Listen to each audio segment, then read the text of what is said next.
도널드 트럼프 미국 대통령의 파격적인 재정부양책 효과로 뉴욕 증시가 어제 반등했습니다. 그 어느 때보다도 국민이 체감할 수 있는 경제정책의 중요성이 확인된 겁니다. 우리 정치권은 지금 재난 기본소득 논란으로 뜨거운데요. 네, 관련 내용들 집중 진단해서 오늘 살펴보겠습니다. 두 분 모셨습니다. 민간 정책연구기관인 랩 2050에서 이 재난기본소득에 대해서 연구해온 이원재 시대전환 공동대표, 그리고 신세돈 숙명여대 경제학부 명예교수 두 분 자리하셨습니다. 어서 오십시오. 네, 안녕하세요. 네. 자, 코로나로 인해서 이 기본소득이라는 문제가 원래 처음 나온 건 아닌데 재난기본소득이라는 이름으로 지금 논쟁이 된 것 같아요.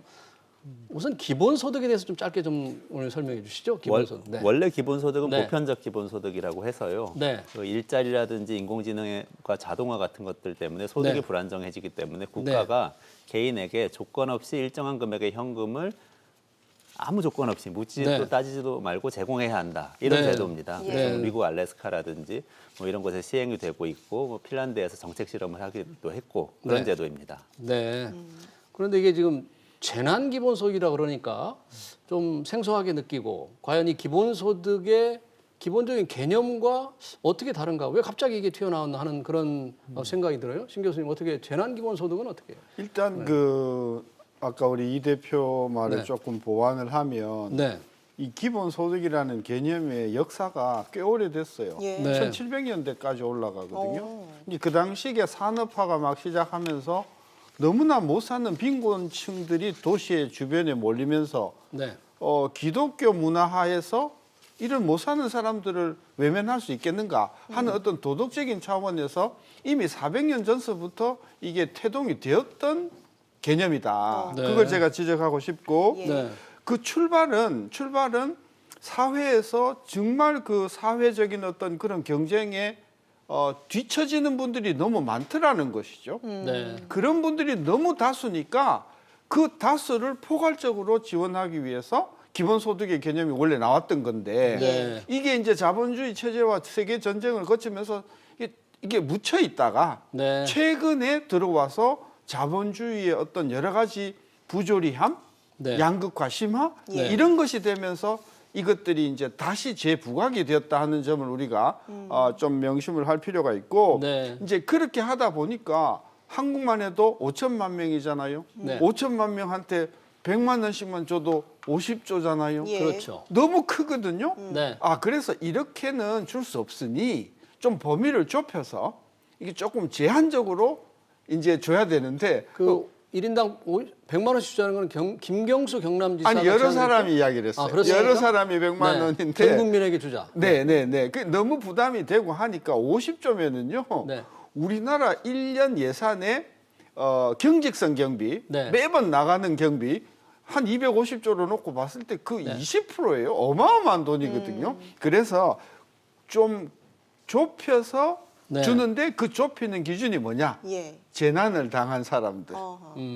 그래서 이제 재난기본소득이라는 개념을 만들어낸 거예요. 전 국민이 아니라 재난의 재난을 피해를 당한, 입은 사람들로 네, 예, 네. 알겠습니다. 지금 화면에 이제 재난 기본소득 여러 가지가 지금 나오고 있는데 이원재 대표님 네. 일단 주장하시는 모델 어떤 모델입니까? 네, 지금 코로나19 때문에 건강의 위협을 받고 계신 분들이 많이 계시죠. 1차적으로는 그게 위협이 맞습니다. 하지만 2차적인 위협은 경제적인 위협입니다. 네. 가장 크게 경제적인 위협을 받는 분들은 코로나 사태 때문에 소득이 급감한 분들입니다. 그분들은 소상공인이나 프리랜서나 또는 이제 이 껌껌이 일을 하는 긱 노동자들, 그러니까 플랫폼에서 일하는 분들이나 네. 뭐 이런 분들이에요. 이분들은 하루 벌어서 하루 먹는 시스템에서 네. 일하고 있기 때문에 바로 소득이 줄어듭니다. 네. 월급장이 공무원, 뭐 공기업 직원들은 다릅니다. 이분들은 그래도 월급이 똑같이 나오죠. 네. 그래서 소득이 급감하니 소상공인이나 프리랜서나 이런 분들을 대상으로 한시적으로 소득 보전을 국가가 해주자. 예. 이게 재난기본소득의 개념이고요. 네. 저희 시대전환에서 주장하는 것은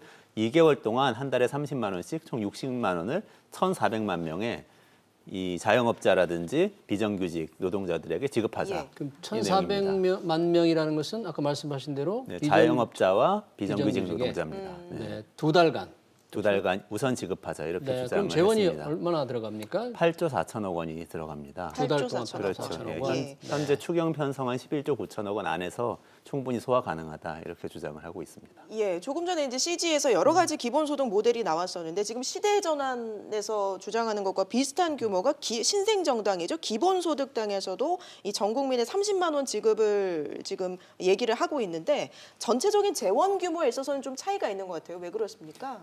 시대전환에서 주장하고 있는 것은 1,400만 명의 소득이 줄어든 분들만 대상으로 네. 지급하자 이렇게 이야기하고 있는 것이고요. 방금 언급하신 기본소득당이라든지 또는 김경수 경남도지사, 이재명 경기도지사는 네. 전 국민에게 지급하자라고 네.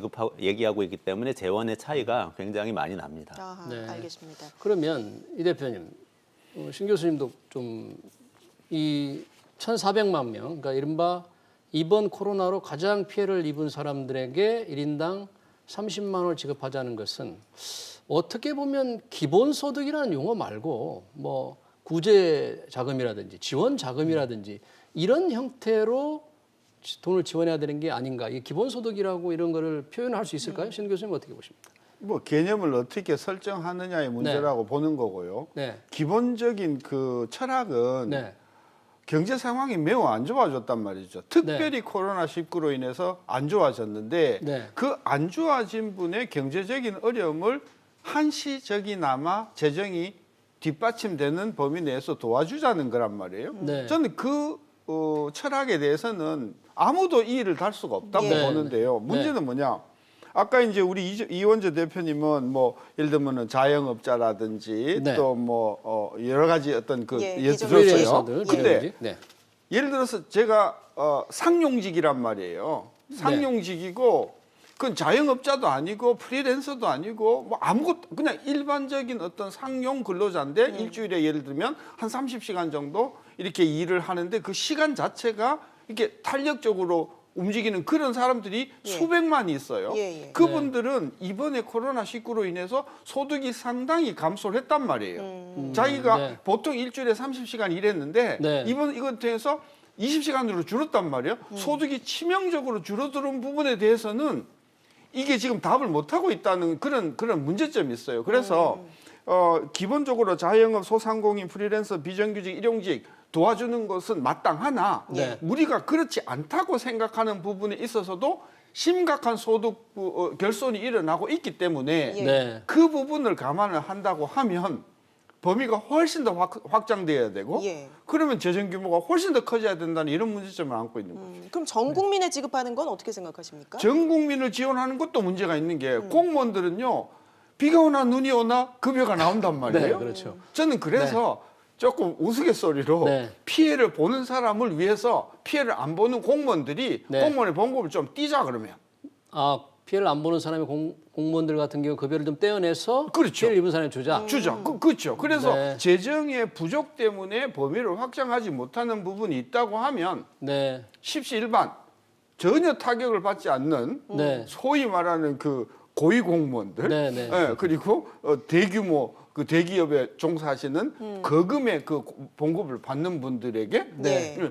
좀 띄어서 예. 네. 띄어서 저는 그럼 그 말씀은 이제 좀 타격을 입은 직군을 조금 선별해서 줄 필요가 있다. 그렇죠. 이렇게 그러니까 우리가 이해하면 꼭 자영업자만 타격을 입었다고 우리가 이렇게 네. 나갈 것이 아니고 자영업자 중에서도 타격을 많이 받은 그룹이 있고 적게 받은 그룹이 있을 거 아니에요? 네, 네. 그리고 공무원 같은 경우는 전혀 타격을 입지 않고 있잖아요. 네, 네. 그런 차원에서 저는 매우 정교한 플래닝이 필요하고 네. 이 그 프로그램 자체를 디자인을 잘 해야 할 필요가 있는 그런 그 개념이라는 거죠. 네. 쉽게 생각하면 안 된다는 거지. 그냥 1인당 그냥 뭐 몇십만 원씩 그냥 주면 해결되는 문제는 결코 아니라는 거죠.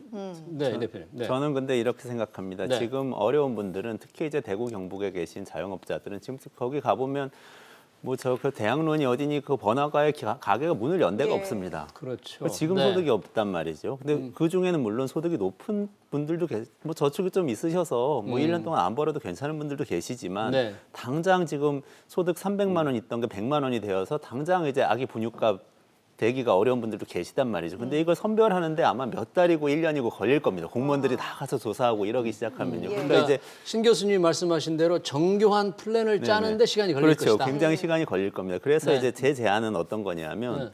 일단 아주 이제 러프하게 이 대상자들을 정해서 다 드리는 겁니다. 그런 다음에 1년이 지나서 연말 정산할 때 세금에서 떼면 됩니다. 그럼에도 불구하고 소득이 많으셨던 분은 이 받은 60만 원에 저희 주장 액수는 60만 원인데요. 기본소득당 30만 원, 30만 원이든 두 60만 달간? 원이든 네. 받았으면 네. 그 돈에 대해서 세금을 높은 세율로 적용해서 거두는 겁니다. 그래서 60만 원 받았지만 연간 소득 보니까 1억 2천만 원이란 말이죠. 그럼 이런 분들이 60만 원 그냥 다 다시 내는 겁니다. 다시 그렇죠. 고소득자한테는 반환하게 만든다. 그렇죠. 네. 그걸 이제 메커니즘을 만들어서 연말정산 때 정산되도록. 근데 만약에 소득이 1,500만 원이었단 말이에요. 그러면 그런 분들은 이제 받아가서 생계를 유지해야죠. 이런 방식으로 한번 생각을 해보자. 지금 이게 당장 제안입니다. 급하니까 일단은 지급을 하고 연말정산 때 다시 정산을 하는 방식. 그렇습니다. 그게 이제 저희 주장이기도 하지만 김경수 경남도지사가 얘기한 것도 아까 100만 원씩 모두 주자 그랬잖아요. 그렇죠. 근데 그것도 나중에 정산하자는 거예요. 그러니까 네. 모두 주고 말자는 건 아니고 예컨대 공무원이 뭐 월급이 계속 나오는데 100만 원을 더 받았다. 그럼 네. 나중에 연말 정산할 때 100만 원 더 내게 하자. 이렇게 주장을 하고 있는 겁니다. 예, 이 대표님 의견에 대해서 신 교수님 어떻게 생각하십니까? 저는 아까 정교한 어떤 디자인이 필요하다고 했는데 네. 그게 하지 말자는 뜻으로 제가 정교한 말을 붙였던 것은 아니고 네네. 일단은 소득의 피해를 본 사람들의 선의의 어떤 그런 그 주장을 정부가 일단은 잠정적으로 받아들이자는 거죠. 네. 자영업자가 작년에 매출이 5억이었는데 네. 이번 사태로 2억이 되었다. 그래서 한 60%가 매출이 줄었다. 네. 그 주장을 일단은 선의로 받아들이자는 것이죠. 네. 거기에 따르는 어떤 일단 선급금을 먼저 주자는 것이죠. 네. 그리고 나중에 연말 세금 낼 때 다 매출이 얼마인지 잡히니까 네. 그때 가서 거기에 따르는 어떤 정산을 사후 정산을 하면 되는 것이다. 네. 여기서 중요한 것은 네. 그런 어떤 매출 통계가 잡히지 않은 분들이 있단 말이에요. 그러니까 아까도 이야기했지만 상용직으로서 일주일에 30시간, 40시간 일하는 분들은 네. 자기 소득이 분명히 이번에 줄었는데 네. 자영업자가 아니라고 여기서 빠진다. 그건 아니잖아요. 그래서 네. 범위를 조금 확대해서 나는 이번 사태로 소득이 얼마 줄었으니 정부가 지금 이야기하는 기본 재난 기본소득에 의한 지원을 해주시오. 그리고 나중에 연말에 소득이 통계가 나오니까 거기에 따라서 정산하면 된다. 저는 그런 차원에서 선지급 후 네. 정산 저는 그건 찬성하죠. 네. 그런데 일단 이 김경수 지사가 이제 전 국민에 100만 원씩 주자고 했을 때 청와대에서는 공식적으로 아직 검토하고 있지 않다 이렇게 얘기를 했고 또 홍남기 부총리도 지금은 아직 좀 그렇다. 우선 추경에 이게 좀 전념해야 한다고 했기 때문에 이 전면적인 기본소득, 재난기본소득에 대해서는 좀 부정적인 의견이 훨씬 많고요. 이 대표님 말씀하신 정교하게 얘기하는 부분에 대해서는 아직 당이나 정부에서 특별히 논의는 이루어지지 않는 것 같아요.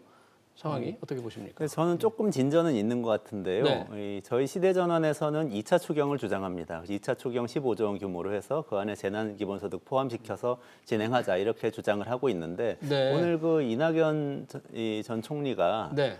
이런 언급을 했습니다. 1차 추경 이 정도 가지고는 안 된다. 특단의 대책이 필요하다. 이렇게 이야기를 뭐 하기로 11조 했습니다. 7천억 원 가지고는 안 되겠다. 그렇죠. 네. 그리고 사실은 11조 7천억 원이 그게 전부 다 정부 재정 지출이 아니고요. 세입 경정 같은 부분이 있어서 그렇죠. 실제로 이제 국민들 주머니로 가는 돈 한 6조 원 정도밖에 되지 않습니다. 네. 그래서 이것보다는 훨씬 경제 피해가 심각하기 때문에 더 키우자는 논의가 정치권에서 많이 일어날 거라고 보고요. 네. 예컨대 지금 정부 내에서도 현재 이 행정을 운영하고 계신 분들이 청와대하고 기획재정부가 많이 하시는데 이분들은 관리를 해야 되기 때문에 조금 보수적으로 접근하고 있지만 네. 박원순 서울시장이라든지 김경수 경남도지사, 네. 이재명 경기도지사 같은 예컨대 미래 권력들이죠. 미래에 이제 미래를 생각하는 분들은 다 여당 전형적으로 얘기하고 소속이네요, 있어요. 전부. 다 그렇죠? 여당 네. 소속입니다. 그래서 가능성이 있다고 봅니다. 네. 근데 방금 이낙연 총리 그 추경을 늘려야 된다는 그 얘기 해주셨는데 이미 이 재난 기본소득 성격의 지원이 포함되어 있기 때문에 추경에 그래서 뭐 더 이상의 지원에 대해서는 조금 아니다 이런 입장을 근데 밝혔거든요. 그 이번에 나온 11조 7천억의 그 추경 내용을 들여다보면 예. 아까 그 부분이 조금 있긴 있어요. 재난에 대한 어떤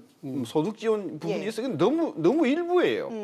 너무 일부고 그 내용을 들여다보면 네. 민생 고용을 안정화시키기 위해서 나온 대책이 뭐냐 하면은 지역사랑 상품권을 그렇죠. 준다. 네. 그다음에 취업 성공 패키지 이건 옛날부터 해왔던 것들이거든요. 뭐 두루누리 확대. 도대체 이것이 코로나19를 위한 것인지 아니면 늘상 정부가 해왔던 그런 어떤 류의 평범한 어떤 대책이라는 것이죠. 저는 네. 그래서 재난 지역 재난 기본 소득에 대한 어떤 근본 취지에 동의를 하면서도 네.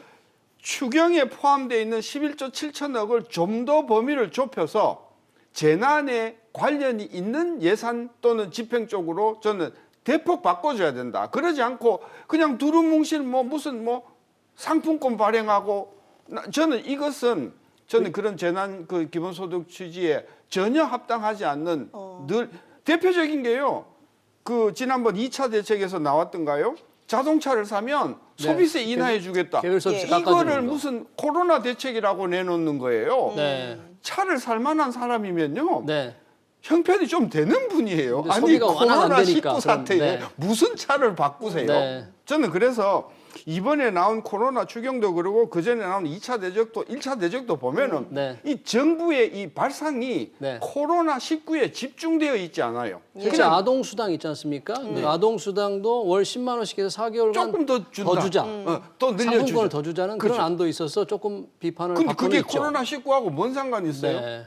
힘드니까 이제 돈을 조금이라도 더 줘서 아니 소비를 하게 하자. 코로나19 때문에 애를 네. 낳으려고 했다가 못 낳는 사람이 있으면 네. 그 사람에 대해서 지원하는 거는 말이 되지만 코로나19 훨씬 전서부터 애를 키우던 사람한테 이 돈을 더 준다라고 하는 것은 코로나하고 아무 상관없는 이야기다. 그런 관점에서 이번에 코로나 대책 나온 것을 1차, 2차, 3차 추경까지 합해서 보면은 엉뚱한 대책들이 너무 많다. 다 추려내고 네. 그리고 대구 지금 보니까 대구에 대해서 특별 지원을 6천억 하겠다겠는데 네. 여러분 대구 경북에서 지금 코로나 확진자가 몇 명 나온지 아세요? 전체 90%가 나왔어요. 네. 그러면 추경 19에 나오는 추경의 예산의 90%는 대구 지역으로 가야 되는 거 아니에요? 네. 저는 그런 면에서 이 코로나 대책이라고 나온 것들이 전혀 코로나하고 상관없는 부분에 너무 많기 때문에 네. 많은 사람으로부터 비판을 받는다. 이거 고치지 않고서는 네. 많은 분이 수긍할 수 없다 이런 생각한 거죠. 네.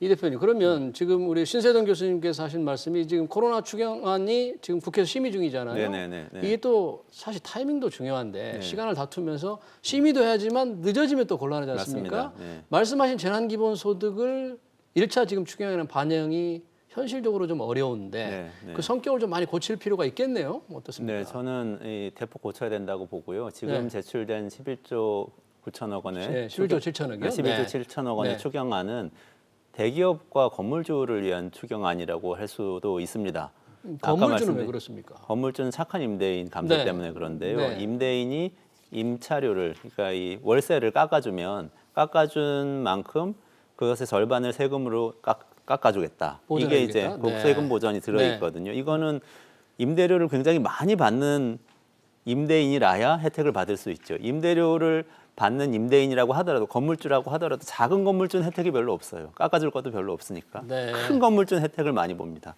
임차인 입장에서 보면 내가 세입자인데 내가 이 새 들어 살고 있는 건물이 크고 으리으리하면 네. 깎아줄 가능성이 높아져요. 네. 그 감세가 들어가니까 작은 코딱지만한 건물에 새 들어 살고 있는 사람들은 깎는 거 받지도 못합니다. 네. 이렇게 되어서는 안 된다는 거죠. 자동차 네. 개소세 같은 경우도 네. 현대자동차인데요. 결국은 네, 현대자동차를 그렇죠. 위한 정책입니다. 네. 2008년 글로벌 금융위기 직후에 신차 보조금을 주면서 현대자동차가 그 다음에 2009년, 2010년에 수천억 원, 분석에 따라서는 1조 원대의 추가 이익을 얻었다는 보고가 나왔었습니다. 네. 이런 것들은 이제 다 사실 어려운 분들 개인에게 가야 될 지원이라고 봅니다. 네. 그렇기 때문에 저희는 2차 추경, 시대전환에서는 2차 추경 15조 원을 추가로 편성해서 재난기본소득을 지급해야 한다고 주장을 합니다. 네. 예. 그런데 이 현금을 지원하는 것보다 세금을 깎아주는 건 어떻겠냐 이런 주장도 있거든요. 뭐 미국의 트럼프 대통령도 지금 뭐 급여세 인하 카드를 꺼내지 않았습니까?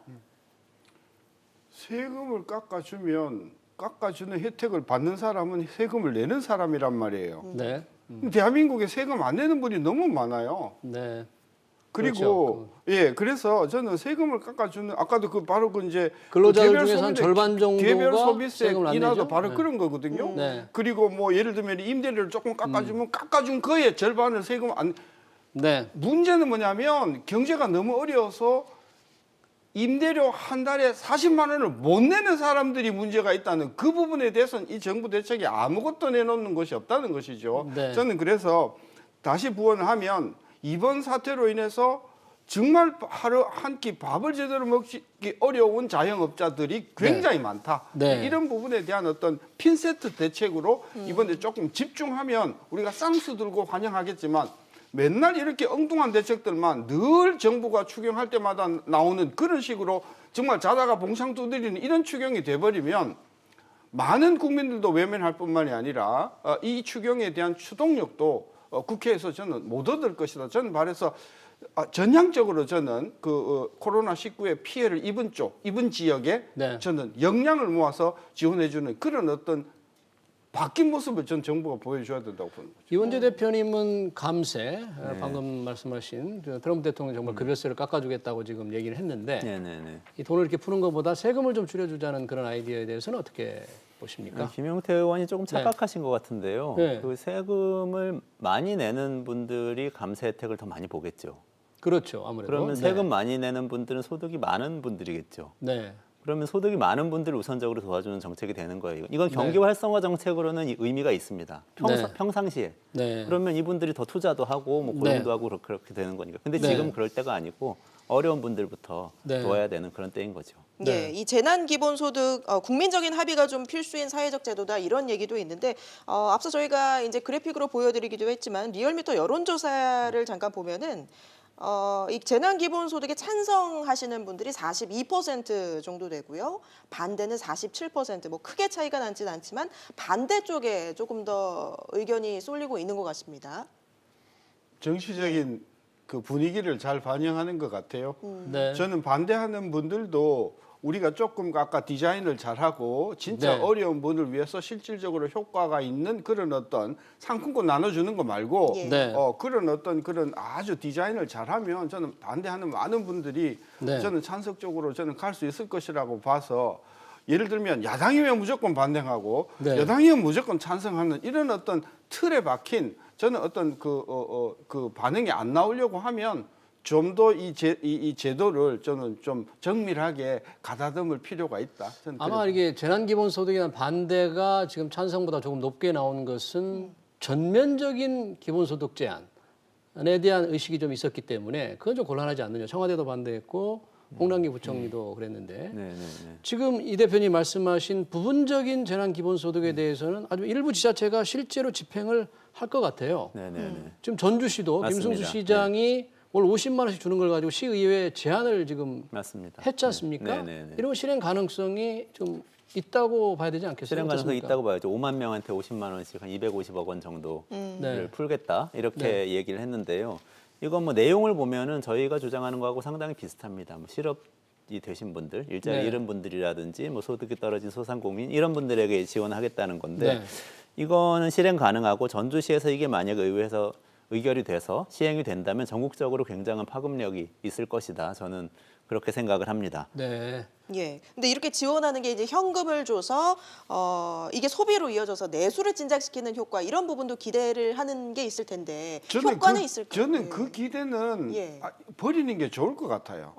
효과가 없다. 그러니까 정치인들이 늘 이걸 이제 네. 그 말하자면 지지를 받아내기 위해서 이렇게 돈을 풀면 네. 이게 펌프 프라이밍이 되어서 네. 예? 이게 펌프질을 하는 것이 되어서 소득이 살고 그러면 또 추가적으로 세수가 저는 그런 이야기를 믿을 사람도 없고 그런 것으로 국민을 현혹 안 했으면 좋겠어요. 아까 부분적으로 좀 재난기본소득에 찬성을 하셨는데 아니 그럼 그것은 효과가- 네. 목적이 뭐냐? 네. 목적이 뭐냐면 코로나 사태와 같은 사태로 인해서 네. 생계가 어렵고 기본적인 소득을 못 받음으로 해서 경제가 어려운 분들에게 그 어려움을 한시적으로 도와주자는 것이지 네. 그걸 인해 가지고 뭐 경제 성장률을 0.1% 포인트 이런 황당한 이야기는 좀 하지 말자는 소비는 이야기. 나중 문제다. 네, 그거는 이번 기본소득의 기본 목적과 철학에 전혀 상관없는 이야기다. 저 그걸 강조하는 네. 거죠. 이 대표님 지금 방금 그 김승수 전주시장의 얘기를 했는데 지금 박원순 시장도 조금 구체적인 안을 지금 내놓으려고 아직 시의회에 제출한 것 같지는 않은데요. 네, 네, 어떤 네. 생각을 지금 가지고 있나요? 그러니까 사실은 이제 박원순 시장이나 김승수 시장이나 김경수 지사나 작년, 네. 재작년 저희하고 기본소득 연구를 같이 했던 분들이세요. 같이 네. 대화를 나누고 했던 분들인데 그분들 생각은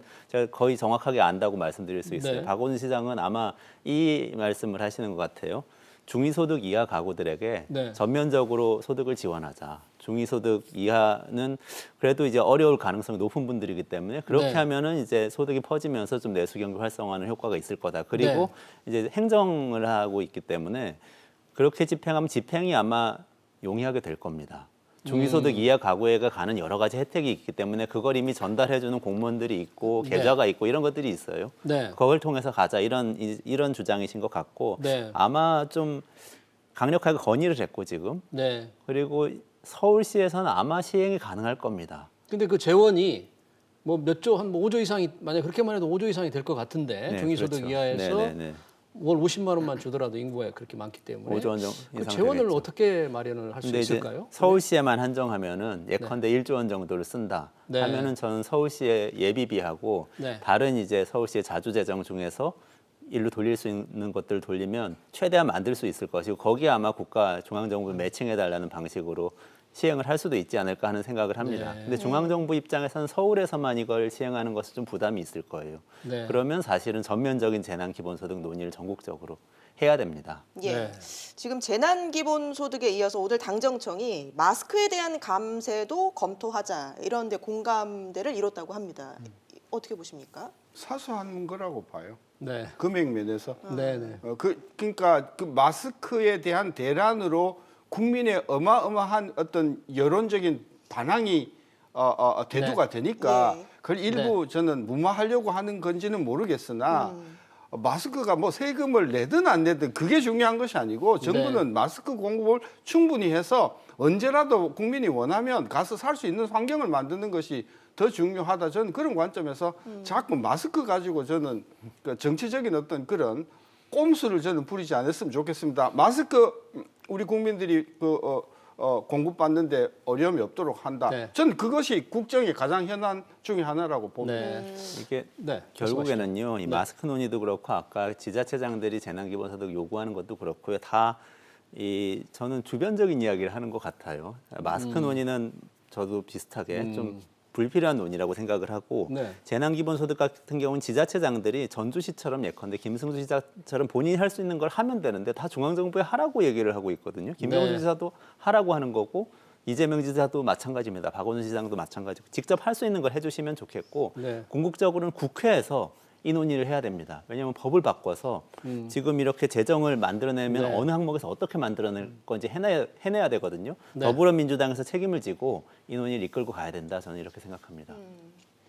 네. 그러면 지금 저희가 이제 재난기본소득 논의하는 것은 그만큼 상황이 어렵기 때문인데 이런 코로나 위기를 극복하기 위해서 우리 경제에 좀 활력을 높이고 뭔가 좀 견디기 위해서 가장 필요한 거를 두 분은 뭐라고 생각하시는지요? 이 대표님부터. 저는 일단 재난기본소득 지급이라고 생각하고요. 네, 알겠습니다. 근데 코로나19 이후에 시스템이 많이 바뀔 것 같습니다. 자영업이 저는 되살아나지 않을 수도 있다고 생각합니다. 우리가 습관적으로 전통시장 가서 사던 물건들을 이제는 습관이 되어서 온라인으로 계속 사게 될 수 있고요. 네. 지금 가끔 가다가 하게 됐던 재택근무를 네. 습관이 되어서 계속 하게 될 수도 있습니다. 이렇게 되면 우리의 교통 시스템도 바뀌고 주거 시스템도 바뀌고 실제 있던 자영업과 이 전통시장과 이 동네 네. 가게들의 시스템이 다 무너집니다. 이런 알겠습니다. 상태에서 경제를 살리는 방안을 생각해 나가야 된다고 봅니다. 재난기본소득 도입해야 된다. 예, 신세동 교수님. 저는 극약 처방. 예. 저는 그동안 문재인 정부가 들어와 가지고 소위 소득 분배 형평성을 위해서 나온 굉장히 많은 정책들이 진짜 필요한 사람들한테 지원이 가지 않고 그냥 아무나 받는 그런 부분으로 인해서 소득 어떤 불평등을 전혀 개선하지 못하는 그런 제도들이 너무 많아요. 예. 그래서 이번 기회에 진짜 필요한 사람들한테 필요한 자금을 지원할 수 있도록 그동안에 해왔던 그런 소득 어떤 이전 정책을 대폭 통폐합해서 효율적으로 필요한 사람에게 필요한 자금이 지원될 수 있는 그런 체제의 어떤 기본적인 변화가 따라줘야만 저는 국민들이 이 재난기본소득에 대해서 굉장히 저는 좋은 반응을 얻을 수 있을 것이다. 그래서 기존 그 소득 분배 정책에 대한 제도를 획기적으로 어떤 통폐합하는 그런 것들이 이번 기회에 같이 의논이 되어야 된다. 저는 그런 생각을 하는 거예요. 알겠습니다. 여기까지 듣도록 하겠습니다. 지금까지 신세돈 숙명여대 명예교수 또 이원재 시대전환 공동대표 두 분과 함께했습니다. 고맙습니다. 고맙습니다. 고맙습니다.